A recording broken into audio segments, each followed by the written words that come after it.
Le tira un pasazo de aire, busca Michel, Cuba, campeón.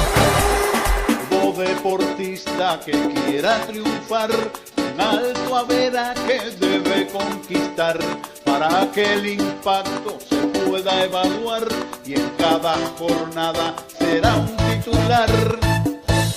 Un alto averaje tú vas a lograr, si te lo propones te has de preparar. El alto averaje que no tiene igual, alcanzas la gloria de forma estelar. El alto averaje te ha de consagrar y las multitudes te ovacionan, esperando siempre que te has de entregar, como todo un héroe lo conquistarás. Alto averaje con el comentarista deportivo Titín Rodríguez Girado. Alto averaje, alto averaje, alto averaje.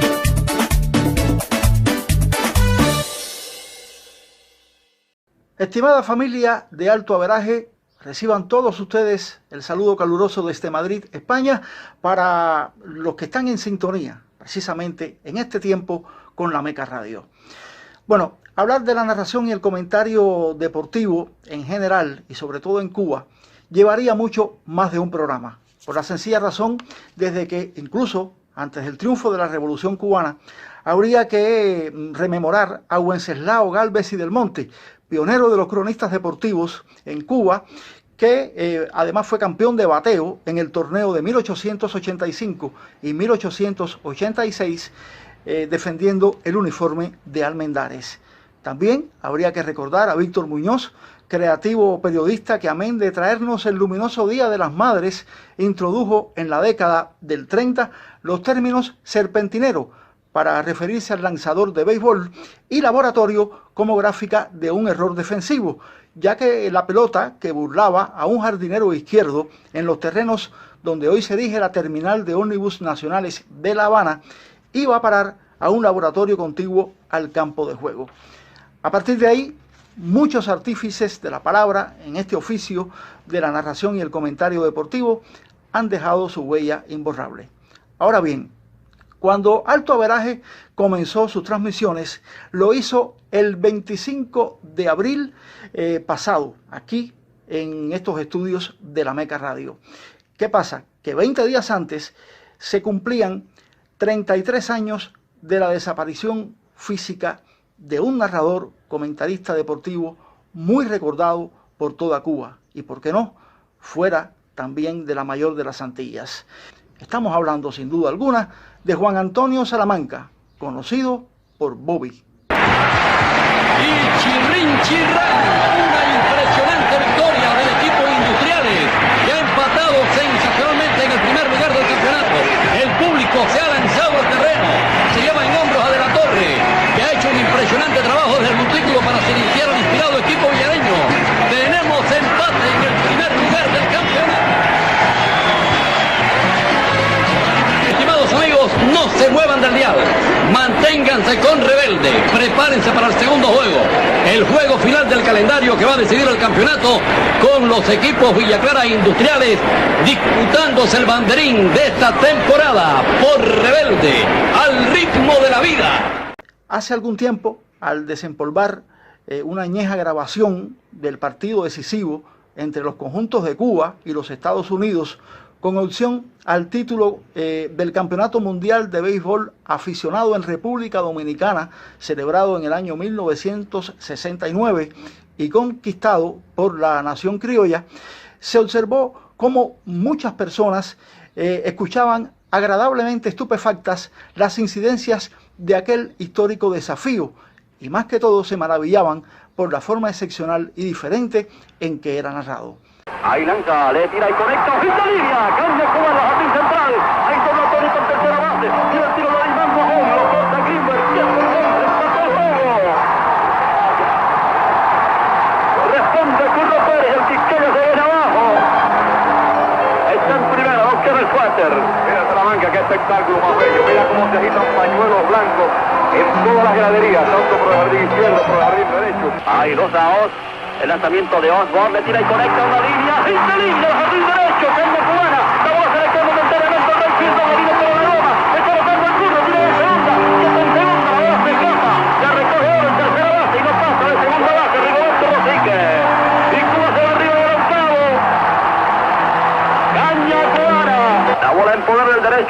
Pérez. Final del noveno, aún estrella la victoria, preparado el Curro. Listo en el box. Pateando la Ribula. Preparado el pitcher. Ahí lanza curva. ¡Azúcar americano! ¡Cuba es campeón mundial! Ahí se tiran todos los jugadores de Cuba al terreno. Están dando saltos en las tribunas. Los jugadores cubanos, allí con el Curro Pérez. Se llama el Curro, un momento indescriptible. El equipo cubano ha ganado el campeonato mundial de béisbol amateur. Su primera narración deportiva fue precisamente en Salamanca, a finales de la década del 40, por medio de un show radial que animaba el gran Germán Pinelli. Salamanca narró un duelo imaginario entre el estelar lanzador de Almendares, Conrado Marrero, y el fornido bateador de La Habana, Perucho Formental. La forma de narrar con un léxico diferente al acostumbrado lo llevó a ganar el primer lugar y con él el premio de los 3 pesos y la java de los patrocinantes. Fue de mucha ayuda, ya que eran en extremo pobres y por ello desde pequeño le tocó trabajar en diversos empleos, desde repartidor de pan hasta un inexperto barbero. Su triunfo en el show impulsó a Salamanca, quien redobló sus esfuerzos para poder costearse sus estudios de narrador. Gracias a ese título comenzó a laborar en la emisora Radio Marianao, que se ubicaba en los alrededores de la terminal de ómnibus nacionales. Allí fue donde se le colocó el apodo que se le reconocería a lo largo de toda su vida. La secretaria de esa emisora acostumbraba en llamarlo Bobito, y de esa forma, al cerrar su programa, se despedía como el Bobby Salamanca, continuando el juego a la muchacha, y a partir de ese instante nació su famoso sobrenombre. Me faltan Stevenson, Figueroa, Juan Torena, Izquierdo y Arturo López. ¿Izquierdo? ¿Es zurdo? Si Izquierdo fuera derecho sería un bidestro. Izquierdo te va a cantar un bolero, flaco. Y conmigo, olvide el tango, que no estoy para eso. En realidad no era fácil extrapolar o digamos la terminología oficial de un deporte anglosajón al español, teniendo en cuenta que existen locuciones muy difíciles de traducir, como es el caso del strike en la pelota, y al que Bobby reemplazó por aquel inolvidable azúcar. Óigame, y qué bien le quedaba. Así, por ejemplo, el director del conjunto era el jefe de brigada, mientras los bateadores eran macheteros que de tener promedios elevados se definían como de alta productividad. De no estar alguien en base a la hora de empuñar la mocha, léase el bate, o dígase también el bate, la guardarraya estaba limpia, pero si los ángulos se congestionaban, entonces los tándemes estaban repletos. Si el bateador se ponchaba, el astro de la descripción le daba 3 golpes de mocha y lo tiraba para la tonga, aunque en el interín hubiese conectado un caguazo, que era como él se refería al foul. En caso de que el machetero bateara un hit, la palabra caña salía rauda de su garganta, y más aún cuando una conexión limpiaba las bases. Ese hombre no dejaba caña en el cogollo, ni cogollo en la caña. Si dicho cortador llegaba a primera por cualquier vía, estaba precisamente en el primer paso del millón, y así, sucesivamente, llegar hasta el central, que era el home plate. Temblaba el cañaveral si el hombre que en el círculo de espera afilaba la mocha era el gigante del escambray, Antonio Muñoz. En esa situación era muy posible que el lanzador se le aplicara la alzadora y viniera otro en su lugar para evitar una molida grande, que era como Salamanca describía, una entrada de muchas anotaciones. Mientras tanto, se le daba paso a la locomotora, que era el propio campeonato, porque ahí venía el tren de los 10 millones. Batea Mario López, listo en el box del derecho Costa. Adelanta Marcos en primera base, lanza el pitcher, sale Marcos para segunda, le tira y conecta línea entre left y center, la pelota pica, va a ser un extra base, dobla, va llegando a tercera base, viene para la goma Marcos, ha cortado Casanova en el left center, va el tiro a segunda, va Mario López a segunda, ¡oh! En segunda base. También en el periodismo, no solamente radial, sino escrito, pero además televisivo, se le vio ejercer esta profesión, entrevistando a luminarias grandes del deporte cubano. ¿Tú no has pensado en el retiro? En realidad, no, eso es difícil. Yo en el 72 pensaba que ya en el 80 terminaba. ¿Y qué pensabas de eso? ¿Qué pensarías de eso? Pensé eso en el 82 y después lo vi en la práctica, que no era así, que no es lo que yo pienso. Yo puedo pensar que puedo estar 6 meses más, o que puedo estar 1 año más, o que puedo estar 3 años más, pero eso no te lo puedo decir porque no. Entonces, para eso habría que hacer un estudio con los psicólogos, con los médicos, con los entrenadores y uno mismo estudiar sin entender cuándo llega su momento. Sí, pero tú dices que ese momento llega cuando estés acabado. Sin embargo, tú no quieres pensar en eso todavía. No, pero no cuando estés acabado. Es que para el deporte, el deporte tiene un periodo. Entonces yo pruebo eso en el entrenamiento, cuando me sienta mal en el entrenamiento, que no resista la carga, que haya otro atleta aquí en Cuba, que ya esté, que sea más joven y que yo pueda volcar mi experiencia hacia él. Termino y cuelgo los guantes. ¿Y entonces qué? Triunfo, fracasos, Montreal, Düsseldorf, las lesiones, Moscú 80. Juan Torena, ¿y tus hijos qué decías? Sabiendo dónde tú estabas, ¿qué pensabas tú de eso? Creo que los hijos míos siempre han vivido intensamente todo lo que me ha sucedido a mí desde el punto de vista deportivo. ¿Por qué tú no ganaste? Un día el hijo mío me dijo, ¿por qué tú no ganaste?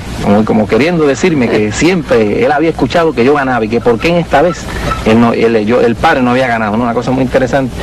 Y nosotros pensábamos en ese minuto de que qué bonito que el hijo siempre quiere que el padre gane. Y que como se ponía bravo porque dice, ¿por qué tú no ganaste ahora? ¿Por qué tú no clasificaste? Cogiste cuarto, tú eres un matado, eres un malo. Entran en la curva final, Juan Torena por el carril número 3, lo adelantan 3 corredores. Aprieta el pase Juan Torena, otro atleta en adelante. Hace un esfuerzo, se estira por la meta y entró en cuarto lugar. Es muy duro pensar en el retiro.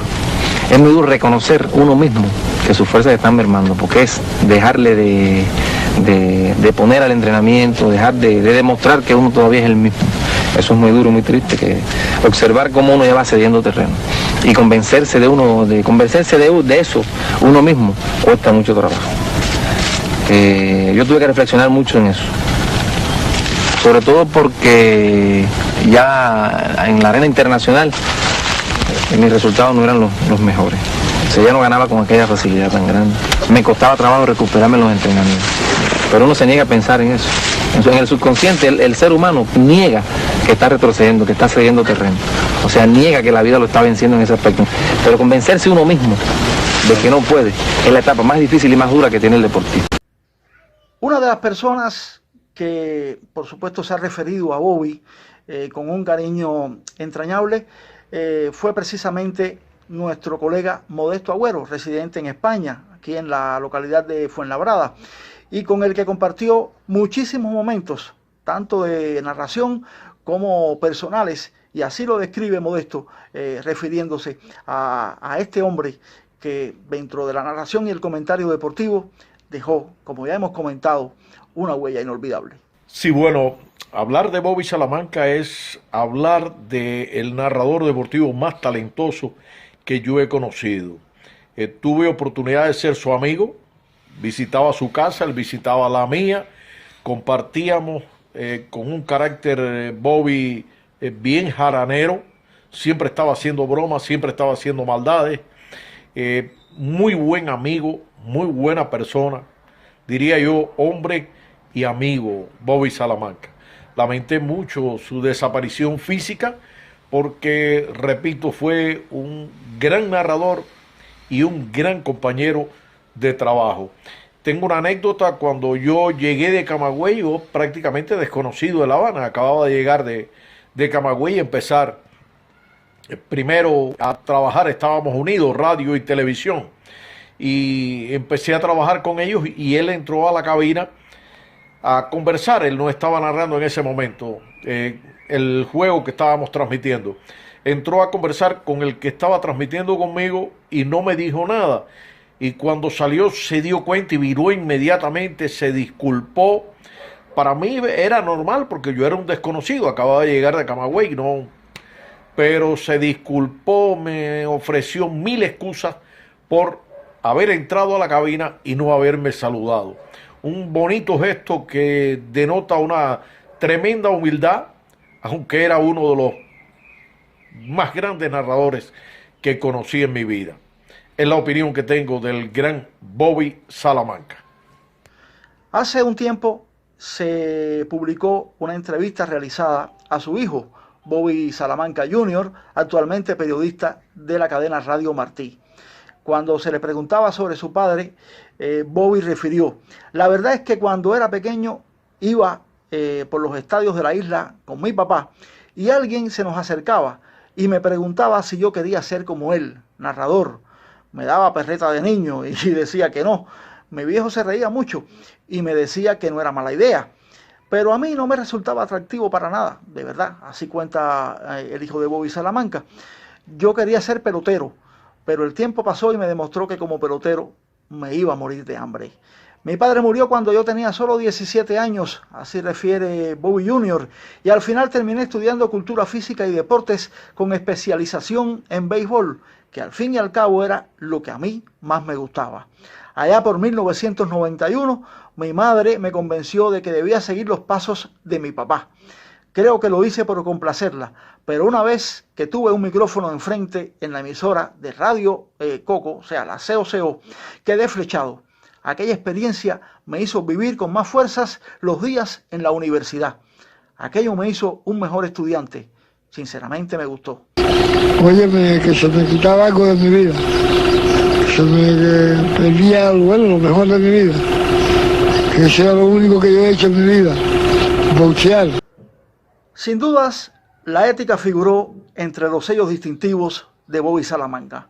Nunca se creyó dueño de la verdad absoluta ni arremetió contra los árbitros. Tampoco fue cuestionador contumaz de las decisiones de los managers, ni dejó entrever parcialidad alguna por ninguno de los equipos. Se concentraba en lo que ocurría en el terreno y no se permitía distracciones banales. Más que saberlo, él sentía que narrar pelota por la radio podía ser un acto de creación, la invención de un tiempo y un espacio al que se le entregaba con absoluta malicia y sinceridad, asegura así el referido autor. De tanto narrar béisbol, fue incluso anunciador local en el antiguo Estadio del Cerro, hoy latinoamericano. De vino, todo un especialista. Llegó hasta inventar un sistema capaz de medir rendimiento ofensivo, defensivo y de picheo, el otrora célebre coeficiente Haas, las iniciales de su nombre, Juan Antonio Salamanca, que aunque ya fue superado por otras técnicas más modernas, marcó una pauta en la ahora llamada sabermetría. Pero Salamanca fue mucho más que un hombre de radio. En la prensa escrita también, como dije, hizo época, en especial en el diario Granma. Recordamos en particular la citada expresión o sección ocurrió en el estadio, donde glosaba con estilo ágil y ameno las incidencias de las jornadas beisboleras.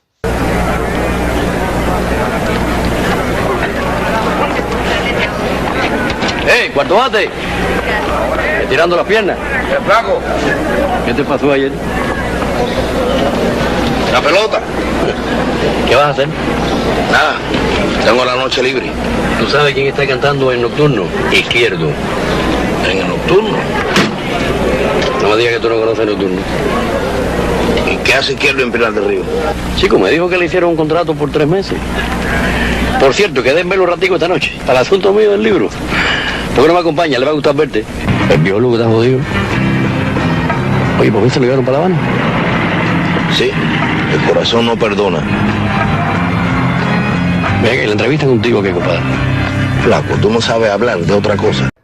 El colega Alfonso Nacianceno dijo sobre Bobby: las imitaciones en televisión, favorecidas por su parecido físico del cantante francés Charles Aznavour, la velocidad exhibida en una revista mañanera ante la pequeña pantalla para armar en segundos el cubo de Rubik, su soltura al bailar casino que le valió aplausos entre las dependientes de una pequeña tienda en Caracas durante los Juegos Panamericanos de 1983.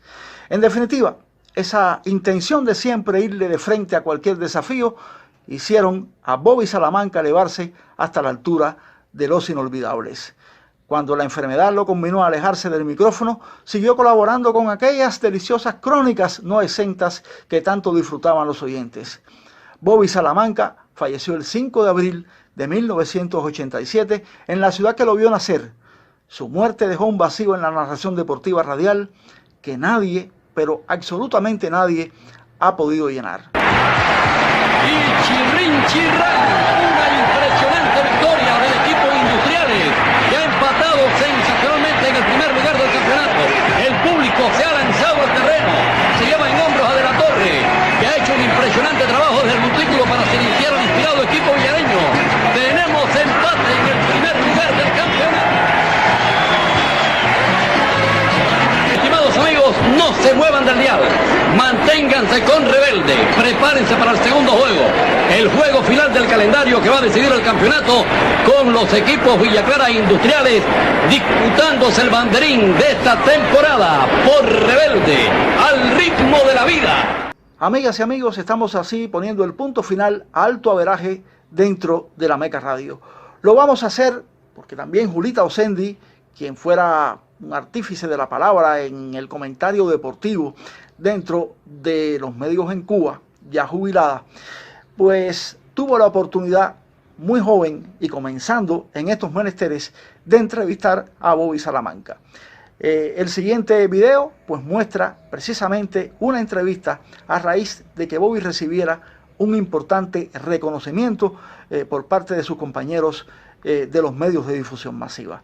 Este ha sido un homenaje a quien, repito, pudo y tuvo la originalidad de convertir el terreno de juego en un febril cañaveral con las terminologías utilizadas para narrar y describir un juego de pelota. Nos vemos dentro de 7 días en Alto Averaje, aquí en la Meca Radio. Muchas gracias.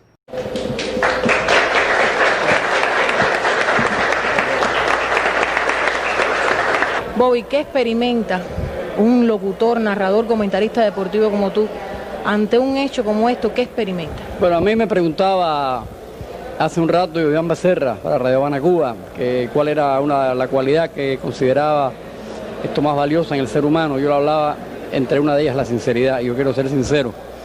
Yo recibí por la noticia de esa nominación hecha por la Confederación Panamericana, y me alegré mucho, sentí satisfacción, pero verdaderamente yo la alegría grande que he recibido ha sido hoy, porque para mí esto ha sido un homenaje que me han dado mis compañeros que vale mucho más, muchísimo más, de verdad, sinceramente lo digo, que el valor de esa demostración de cariño que me han dado mis compañeros hoy aquí, para mí significa muchísimo más que la nominación del narrador deportivo por la Confederación Panamericana. En última instancia significa también porque es mi trabajo, y yo pienso que el hombre es su trabajo. Yo me he dedicado a mi trabajo con amor y creo que el reconocimiento que se haga al trabajo de un hombre, el hombre no puede nunca desagradecerlo, hay que ser agradecido, porque el hombre trabaja para hacer fructífera una labor determinada. Y el hecho mismo de que se reconozca me indica de que he trabajado bien. Pero la demostración de afecto, de cariño de mis compañeros hoy aquí ha sido el homenaje más grande de mi vida. Bobby, yo siempre he dicho que el deporte es poesía y que hacer esa poesía es obra de un gran poeta, y tú eres un gran poeta, y esto lo hemos visto por ejemplo en la crónica de Vinén. Te digo esto porque en los últimos tiempos te has dedicado más a escribir.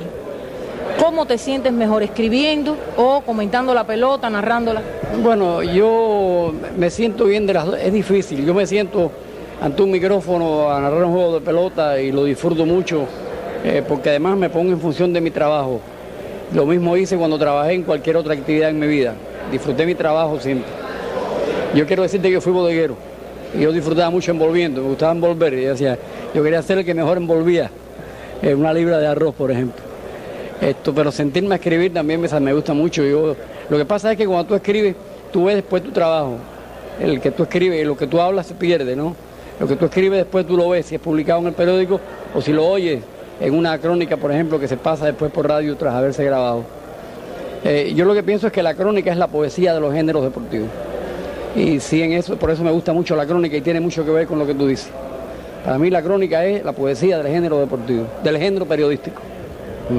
¿Y qué significa para ti? Una pregunta un poco manida, ¿no? Pero ¿qué significa para ti ser el ejemplo de ese pueblo que tanto te quiere, que tú vas por la calle y te dicen, mira el Bobby, ¿dónde está el Bobby? ¿Qué hace el Bobby?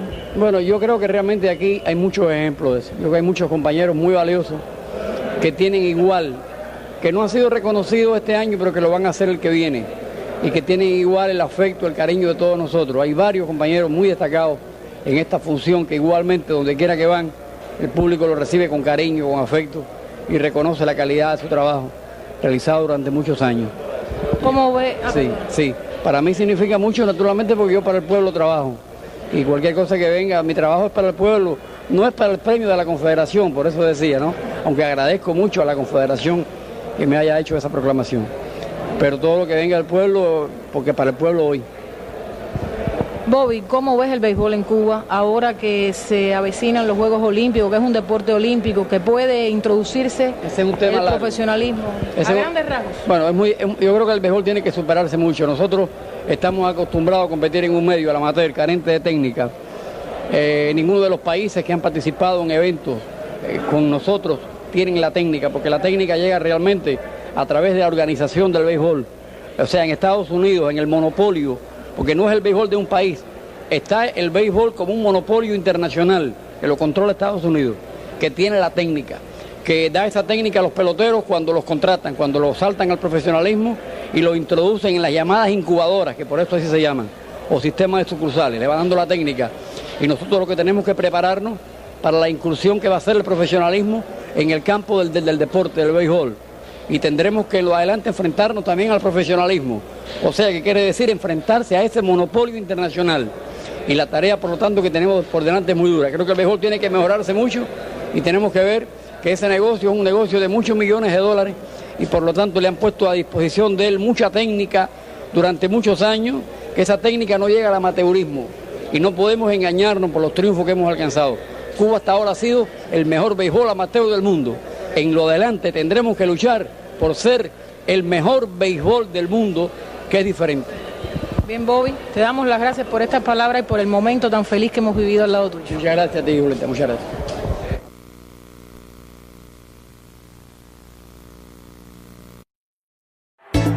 Vean el banco de Cuba.